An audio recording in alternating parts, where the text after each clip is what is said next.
Hi everyone, welcome back to Euphoric Psych. I'm Jhankar and this channel is all about psychology. Everything, be it your career, be it your studies, be it your entrance prep, be it psychoeducation, be it awareness, everything related to psychology is what this channel is about.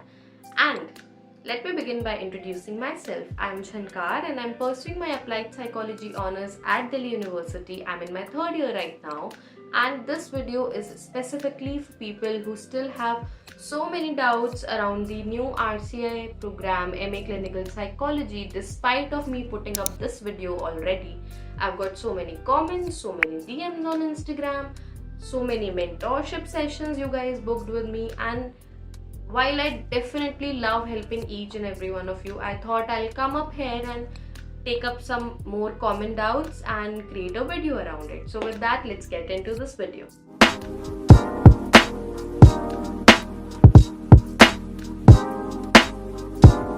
Okay, so there were so many people who booked this mentorship session with me, and they had this very big confusion. I would say they were from, some of them were from non-psychology backgrounds and they didn't even know that counseling psychologists do not need license. So if you are someone who is unaware of the formalities of licensing and you just want to be a psychologist, it does not matter to you if you want to be a clinical or a counseling psychologist. Counseling psychologist, the path is slightly easier, it has less rigorous training, and you can call yourself a counseling psychologist right after your master's in psychology. That too without having a bachelor's in psychology as well. There are many colleges still providing a master's in psychology, applied psychology, clinical psychology, counseling, any kind of psychology, and you can call yourself a counseling psychologist. But I would recommend getting into supervision, training, internships before stepping in and taking in one-on-one sessions, counseling sessions with your clients for their safety, for your growth, and just to offer something that is not just about earning money. It is a big responsibility to be in the therapist chair. So I would really encourage all of you to learn, because most master's colleges do not give you that kind of exposure. They do not teach you how to give therapy. So please learn that on your own. Please go out, reach out to experienced professionals, work under them in supervision, provide some pro bono sessions, and then step into your private practice. With that out of the picture, how do you decide if you want to be a counseling or a clinical psychologist? Of course, there are a lot of things, a lot of specializations that you can do, but when we're talking about giving therapy, I think counseling and clinical are the main areas. A counseling psychologist deals with rather day-to-day hassles, relationships, breakups, stress, academic pressure, family pressure, marital pressure, general day-to-day stress and life disturbances is something that a counseling psychologist deals with. They do not need a license, they just need a master's in psychology with adequate experience of dealing with clients. A clinical psychologist, on the other hand, is someone who can diagnose, assess, and treat accordingly. They can diagnose disorders. A counseling psychologist cannot diagnose your disorders. So let's say depression, bipolar, schizophrenia, there are like a very big range of disorders that only a clinical psychologist or a psychiatrist deals with. Now psychiatrist is very different route. It's a whole MBBS and MD route. We are not getting into that here. But speaking of clinical psychologists, they do need licensing from the Rehabilitation Council of India, which is RCA. So you have made up your mind of what kind of work you want to do, what kind of therapy, what is your interest area. Do you want to do general counseling and cater to people's day-to-day problems? Do you want to get deep into it and deal with problems relating to mental disorders and psychological disorders? With that out of the picture, let's talk about, because there is this new program and this video is about that and doubts related to that, what do current MPhil trainees do, because there is suddenly this new program. So if you were enrolled in an MPhil program up to this year, your degree will stand valid. So अगर आपने 2025 में भी you have taken admission in an MPhil, you will gain license after 2 years of your degree. You will just work as any other clinical psychologist and you do not have to worry about that. Of course अगर इस year लिया तो कर रहे हो तो last year, उससे पहले किसी के पास 10 साल पुराना भी है, ऑफकोर्स आपको लाइसेंसिंग रिन्यू करवानी होती है. I think time to time, I am not sure about that. लेकिन this is how it goes. अगर इस साल भी एमफिल में एडमिशन लिया है कहीं, सो दैट इज वैलिड. अगले साल से नहीं होगा. अगर कोई इंस्टीट्यूशन नेक्स्ट ईयर प्रोवाइड कर भी रहा है MPhil clinical psychology, do not take admission. It will not stand valid. You will not get your licence from RCI. Now what will master students do who are already in a MA clinical psychology program? You need to again understand कि ये masters in clinical psychology है. This is not your MPhil replacement. तो ये masters करने के बाद आप एक और मास्टर्स करोगे. अगर आप फर्स्ट ईयर में हो, आप फर्स्ट ईयर के बाद भी अप्लाई कर सकते हो. बट अगर आपकी बैचलर्स साइकोलॉजी में थी तभी. अगर आपने बैचलर्स साइकोलॉजी में नहीं करी है, I'm very sorry to be the one telling you this, but you cannot be a clinical psychologist. Once that is done, you can sit for MA Clinical Psychology, RCI recognized entrance examinations. We have talked about the format of the paper and everything earlier, I think. Now, bachelor student. If you are a current bachelor student who is enrolled in a 4-year bachelor's program, you are the person who needs to worry the least. तुम्हें अपनी 4 साल की bachelors करनी है. MA clinical psychology RCI के लिए entrances देने हैं, इंटरव्यूज देने हैं, 2 साल का वो करना है, and you will be eligible to apply for your CRR number and licence. अब अगर तुम्हारी बैचलर्स 3 साल की है, तुम्हारा कॉलेज नहीं दे रहा है 4 साल की बैचलर्स, तो फिर you have to do 1 year of master's. तो अपनी बैचलर्स करो, give CUET, PG or any other postgrad entrance exam, get into a master's psychology degree, do 1 year, sit for MA clinical psychology, the RCI one, for exams. If you clear it, well enough. If you don't, continue with your second year of masters and sit again for the exams, and I am very sure that you will be able to crack it. So this is how it is going to go for bachelor student. I hope MPhil level masters, I think ये 3 stages पे आप लोग हो. Now coming to people from non-psychology background, I'm very sorry but you guys cannot go for clinical psychology as a profession because you need to have a bachelor's now. अगर आपका masters भी psychology में था लेकिन bachelors नहीं था, आप नहीं दे सकते हो. B, अगर आपका बैचलर्स मास्टर्स कुछ भी साइकोलॉजी में नहीं है और अब आप एक नया करियर एक्सप्लोर कर रहे हो, सो you have to you can like go for a masters in psychology. Some institutions do provide, like do offer masters to students who do not have a psychology background in their bachelors. आप masters करके counselling psychologist बन सकते हो with like practice and supervision etc.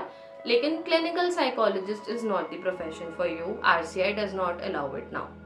Last video के comment section में there were a lot of people telling me कि लेकिन RCI के तो 10 इंस्टीट्यूशंस आ गए हैं जो ये प्रोग्राम ऑफर कर रहे हैं.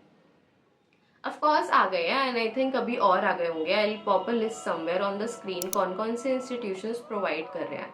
But what I meant was, जब भी कोई student MPhil clinical psychology consider करता है, so they look out for institutions like इभास, NIMHANS, VIMHANS, CIP, LGPRMH. So all of these institutions, even Amity for that matter, Amity ने प्रोवाइड करना start कर दिया है नया वाला प्रोग्राम. लेकिन जो हमारे गवर्नमेंट इंस्टीट्यूशंस है, people generally want to secure a seat there. So in that sense I said कि अभी कोई भी इंस्टीट्यूशन प्रोवाइड नहीं कर रहा है. कुछ प्राइवेट इंस्टीट्यूशंस 10-12 कर रहे हैं, which of course I will drop it in the description comments, pop it on the screen. I do something. Understood कि कौन एलिजिबल है, कैसे क्या नॉन साइकोलॉजी वाले कर सकते हैं, नहीं कर सकते, बैचलर्स में है तो क्या करें, मास्टर्स में है तो क्या करें. अब बात करते हैं स्टाइपेंड की.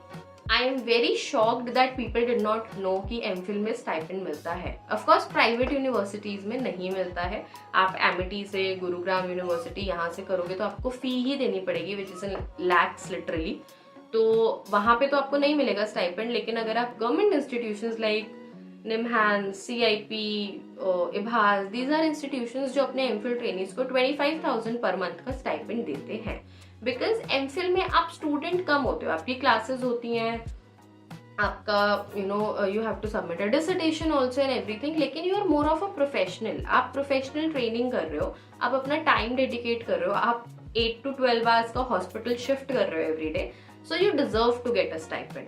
सो वो स्टाइपेंड मिलता है. बट क्या अब MA क्लिनिकल साइकोलॉजी RCI में स्टाइपेंड मिलेगा? essentially this course is replacing MPhil, so the stipend should be there, but there can be a little ups and downs, because since bachelor students are also eligible to apply now, like they don't have a master's and they are going for this master's which is essentially MPhil, quite confusing there, but yes. So हो सकता है कि stipend थोड़ा ऊपर नीचे हो, लेकिन most likely जो इंस्टीट्यूशन स्टाइपेंड दे रहे थे, जितना भी दे रहे थे, RML में भी मिलता है stipend, not 25,000, less, around 12 or 14,000 something. Then government medical college Chandigarh में भी स्टाइपेंड मिलता है आई थिंक. सो जो इंस्टीट्यूशंस दे रहे थे they will keep on providing stipend as of now, but क्योंकि अभी कोई भी गवर्नमेंट इंस्टीट्यूशन जो स्टाइपेंड देता है एमफिल ट्रेनीज को, उन्होंने ये कोर्स लॉन्च नहीं करा है, तो हम बोल like I am not sure, क्योंकि प्राइवेट यूनिवर्सिटीज एनीवे नहीं देती थी, so we don't have any particular information on that. Now कैसे, like how to select, because I am also an aspiring clinical psychologist, I understand कि क्या हमें लैक्स में फी देनी चाहिए, और शुड अगर गवर्नमेंट नहीं क्लियर हुआ, क्योंकि सीट्स ही बहुत कम है, there like 10 seats, 12 seats, there are 6 seats in some institutions, तो should we consider a private university, should we just give hopes, क्या मतलब कैसे हम कंसिडर करें which institution to apply. So I think the first and foremost thing should be that you need to consider कि language एक barrier हो सकता है. जब आप एक एमफिल ट्रेनी होते हो, you deal with clients, patients on a day to day basis, OPD में एंड थेरेपी यूनिट्स में. तो सपोज आप निमहांस जाते हो, आई एम अज्यूमिंग कि वहाँ की जो लोकल पॉपुलेशन है who is coming to a government institution specially for therapy, they might be like local people speak more of Kannada there, or like you might not be able to understand much of their accent. So are you willing to give time to learn a new language, not learn it completely but enough to understand your patients? Because जब हम case history लेते हैं, MSc लेते हैं, अगर हम अपने clients की बात ही नहीं समझ पाएंगे ठीक से, तो how will we able to treat them or attend to them, right? तो language एक barrier हो सकता है. I've been born and brought up in Delhi, so institutions like RML or IBHAS are a very good choice for me, because majority population would be Hindi speaking. So I think that is something you need to consider before applying to institutions. But personally speaking, if I'm getting admission in NIMHANS, कुछ ऐसा चमत्कार हो जाता है, so I'll be willing to learn a new language because it is NIMHANS. तो you need to prioritise कि क्या आप 2 साल की डिग्री के लिए एक नई लैंग्वेज सीखना चाहते हो, क्या आप एडजस्ट कर पाओगे, क्या आपको स्टेट्स मूव करनी है. मोस्ट लाइकली करनी पड़ती है बहुत सारे लोगों को, क्योंकि इतना कम सीट्स हैं एमफिल की. बट आप, what is your priority? Do you want कि आपका एक्सपोजर हर्ट ना हो, आपको लैंग्वेज बैरियर्स ना आए, आपको अपने ही स्टेट में करना है, या फिर इंस्टीट्यूट का ब्रांड वैल्यू ज़्यादा मैटर करता है, तो आप कोई बात नहीं, I go to CIP, I go to NIMHANS, I learn a new language, I don't care. So this is your call. आपको अपने ऑप्शंस कंपेयर करने हैं, आपको देखना है what is best suited for you. Now उसके बाद अकोमोडेशन, यूजुअली हॉस्टल्स होते हैं एमफिल ट्रेनीज के लिए. आप प्राइवेटली अपना you can like rent a flat और something also, so that is something I think जो हम बैचलर्स मास्टर्स में सीख ही जाते हैं ये सब. तो फीस अगेन प्राइवेट इंस्टीट्यूशंस में तो बहुत ज़्यादा है, गवर्नमेंट में रिलेटिवली कम है, या है ही नहीं कई जगह पे. तो सो that is something. So before applying, don't just listen to psychology creators or influencers or even me for that matter. मैं तो अभी बैचलर्स में ही हूँ, बट अगर कोई एमफिल में भी है, don't just look out for the online picture. Try करो, नेटवर्क करो to reach out to people. अगर आपको IBHAS जाना है तो IBHAS के एमफिल ट्रेनीज से कुछ find them on Instagram, LinkedIn, something, and try to talk to them. Try talking to them, ask them work culture कैसा है, what it takes to be an MPhil trainee. See for yourself if you'll fit in. अगर जैसे मेरा IBHAS जाने का बहुत मन है फॉर एग्जाम्पल, या मेरा निमहांस जाने का बहुत मन है, ट्राई करो अपने बैचलर्स या मास्टर्स में एक इंटर्नशिप वहाँ पे कर पाओ 1-2 महीने की, ताकि ऑब्जर्वरशिप भी कर लो, ताकि समझ आए एमफिल ट्रेनीज का क्या काम है, कैसा एक्सपोजर मिल रहा है, हैंड्स ऑन कैसा तुम्हें वहाँ पे, क्या तुम वहाँ 2 साल कमिट करना चाहते हो, is it a career for you even. तो ये सब चीज़ें तुम्हें खुद को कंसिडर करनी पड़ेंगी. So go out, network to people, that is the most important thing. Do not listen to influencers talking shit कि ये इंस्टीट्यूशन में ऐसा हो रहा है, ये इंस्टीट्यूशन तो बहुत काम करवाता है, या see MPhil is a demanding degree, लेकिन अगर कोई डिमीन कर रहा है उसको ऑनलाइन कि ओ माय गॉड इतना स्ट्रेस होता है, ये होता है, please you are committing to a career, there is stress, there is hard work in any career. I understand कि कई बार वर्क प्लेस एक्सप्लॉयटेशन होता है, कुछ हायरार्की होती है, आई कंप्लीटली गेट दैट, लेकिन अपना देखो कि what is the best suited environment for you. Now with that out of the picture, again हमने एक्सपोजर और ब्रांड वैल्यू की बात कर ली कि वहाँ पे तुम्हें कैसा एक्सपोजर मिल रहा है, क्या तुम्हें सीखने को मिलेगा, क्या तुम उसके बाद कॉन्फिडेंट फील करोगे अपनी प्राइवेट प्रैक्टिस या कोई भी जॉब पुटअप करने में. तो वो सब बहुत सारी चीज़ें होती हैं. अब इतना सब हमने कर लिया, बट हाउ टू प्रिपेयर, क्योंकि MPhil seems like such a daunting thing and it is. I will not take that lightly because like there are like lakhs of students who appear, thousands and lakhs of students who appear for this exam, and if you look at seats, 10 seat है, 12 seat है, 6 seat है, तो बहुत difficult हो जाता है और बहुत ज़्यादा चांसेस हैं कि आपको शायद अपने स्टेट में एक इंस्टीट्यूशन नहीं मिलेगा. So for example for Delhi people, like मैं इभास के लिए शायद एम करूंगी ओवर निमहांस, क्योंकि मुझे स्टेट्स मूव नहीं करने या मुझे नया लैंग्वेज नहीं सीखना है, और मैंने इभास का वर्क कल्चर देखा है, मैंने वहाँ पे ट्रेनिंग से बात करी हुई है, सो आई नो कि it is a good fit for me. लेकिन ज़रूरी नहीं है कि मेरा इभास क्लियर हो जाए, और ऐसा भी ज़रूरी नहीं है कि निमहांस एक हायरार्की में ऊपर आता है तो आपका इभास क्लियर नहीं हुआ तो निमहांस भी क्लियर नहीं होगा. ऐसा नहीं होता है, क्योंकि कोई भी सेंट्रल या नेशनल लेवल एग्जामिनेशन नहीं है. हर इंस्टीट्यूशन अपना एंट्रेंस एग्जाम और इंटरव्यू लेता है. सो बहुत डिपेंड करता है. जैसे इभास का पेपर बहुत एप्लीकेशन बेस्ड होता है. अगर हम PYQs को नोटिस करेंगे तो देर आर क्वेश्चंस जो शायद बैचलर्स के बच्चे उसका 50% 60% पेपर सॉल्व कर सकते हैं इजीली. एंड देन अगर हम निमहांस देखें, क्योंकि उनके कंप्यूटर बेस्ड होता है, कोई PYQs नहीं है एज सच, लेकिन what I have heard is बहुत कॉग्निटिव, स्टैट्स और न्यूरोसाइंस हैवी पेपर होता है उनका. तो अगर वो आपके स्ट्रॉन्ग एरियाज हैं तो हो सकता है कि आप इभास का पेपर क्लियर ना करो लेकिन निमहांस का कर लो. तो इट इंटायरली डिपेंड्स. जैसे I was solving PYQ, so I was able to get like a 93 score on a इभास PYQ, लेकिन देर वॉज गुरुग्राम यूनिवर्सिटी का एक PYQ था और मेरा स्कोर उस पर 40-45 ही था, क्योंकि उनका paper was very stats heavy और I am not very good at stats. तो you have to weigh your options also. तो ये मत सोचना कि इभास नहीं निकला तो निमहांस नहीं निकलेगा, निमहांस नहीं निकला तो ये नहीं निकलेगा, ऐसा कुछ भी नहीं है. तुम अपने 6-7 इंस्टीट्यूशन शॉर्टलिस्ट करो कि तुम्हें किसके लिए you want to sit and give those exams. Also 70% तुम्हारा एंट्रेंस पे बेस्ड होगा, 30% will be based on interview. अब with that out of the picture, I think I have covered बहुत कुछ, लेकिन ended on a little advice because a bachelor student भी इस entrance के लिए eligible है, इस course के लिए eligible है. There are huge chances कि शायद मास्टर स्टूडेंट्स के पास एक लेवरेज है, उन्होंने पोस्ट ग्रेड लेवल पे 2 साल साइकोलॉजी पढ़ी है, उन्होंने ज़्यादा हैंड्स ऑन इंटर्नशिप्स करी हैं जो बैचलर स्टूडेंट्स को नहीं मिलती हैं जनरली. तो उनके पास एक लेवरेज है कि शायद सीट्स ज़्यादा उन्हें ही मिलेंगी. But it is not like कि तुम्हारे चांसेस नहीं है. मैं भी NEP स्टूडेंट हूँ. I also have 4th year of my bachelor's and I will still be applying. So what you can do is that pick up अच्छे इंस्टीट्यूशंस का master's का सिलेबस, टिस का उठा लो, एमिटी का सिलेबस भी अच्छा है. Then you can pick up like DU syllabus, DU तो बहुत यूनिफॉर्म सिलेबस है, BHU syllabus, and try to form a syllabus for your self and prepare that in your 4th year of bachelors. I know it seems daunting कि कोई हमसे ज़्यादा higher level of education पे भी वो exam दे रहा है, और बहुत सारे हो सकते हैं ना, देयर वुड बी पीपल जिन्होंने शायद 1-2 अटेम्प्ट्स दिए, उनका क्लियर नहीं हुआ, दे आर गिविंग 3rd और 4th अटेम्प्ट, तो उनके पास तो और ही ज़्यादा प्रेप है उस एग्जाम के लिए. सो बहुत सारे फैक्टर्स हैं. I know it can seem daunting, it is daunting for me as well, it is scary because unfortunately like I have plan B in my life but I really want my plan A to work, right?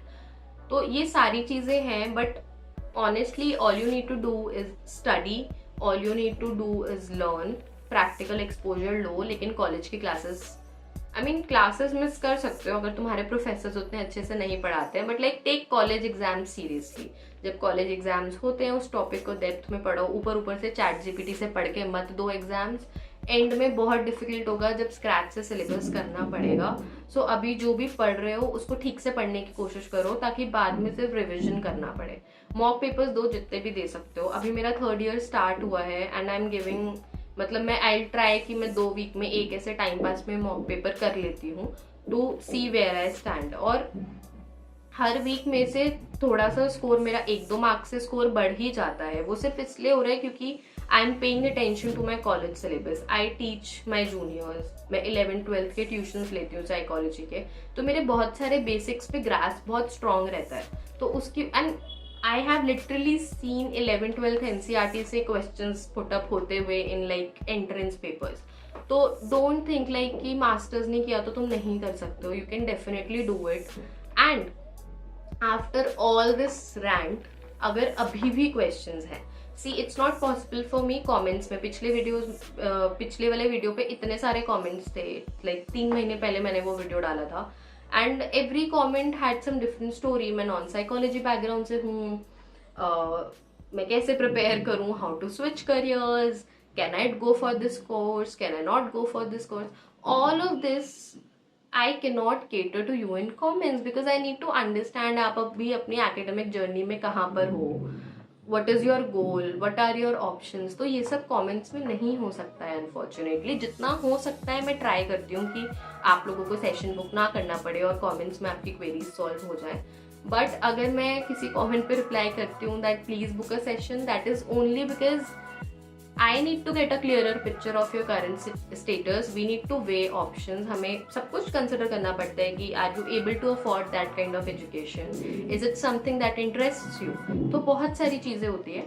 So I would highly recommend कि description में link है, mentorship session book कर लो। I'll be trying my best to help you as much as I can. Mentorship session भी लेना, you can literally go out and speak to career counsellors also. लेकिन I feel कि career counsellors, थोड़े young age career counsellors के पास जाना, older ones I think बहुत conventional options तुम्हें बताते हैं कि ये डिग्री करके ये 30,000 की नौकरी कर लो, and so I just don't like the concept. थोड़े अनकन्वेंशनल पाथ से भी तुम्हें अवेयर करवा सकते हैं जो यंग एज करियर काउंसलर्स हैं या तुम्हारे पीयर्स हैं या तुम्हारे सीनियर्स हैं कॉलेज में। So try reaching out to them. On that note, I'll end this video. I really hope it was helpful. It brought some clarity to like a few people watching this at least. And I'll see you in my next video. Also, there are new guidelines about UGC that online and distance learning in psychology and health sciences is no longer valid. So if you have any doubts about that, if you would like to see a video on that, I would love to make one for you. Let me know in the comments and I'll see you in my next video. Until then, bye bye and take care.